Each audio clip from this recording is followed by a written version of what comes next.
Как распознать финансовую пирамиду? Ежегодно в Казахстане жертвами пирамид становятся несколько тысяч человек. Люди продают объекты недвижимости, в том числе квартиры, земельные участки, а также автомобили. Вырученные деньги казахстанцы закладывают, искренне полагая, что смогут заработать, вложив деньги в инвестиционную компанию. Однако спустя время осознают, что ни денег, ни обещанных дивидендов они не получили, а наоборот, лишились накопленного, оставшись у разбитого корыта.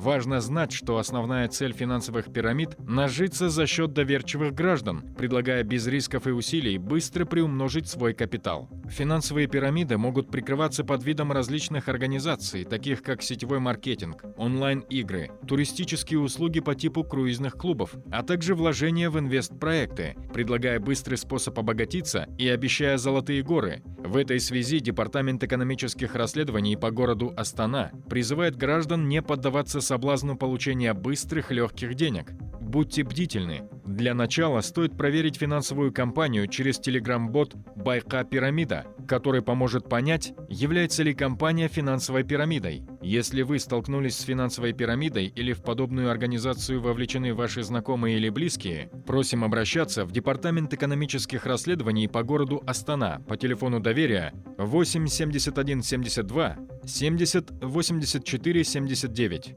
Внутренний номер 21 38 4.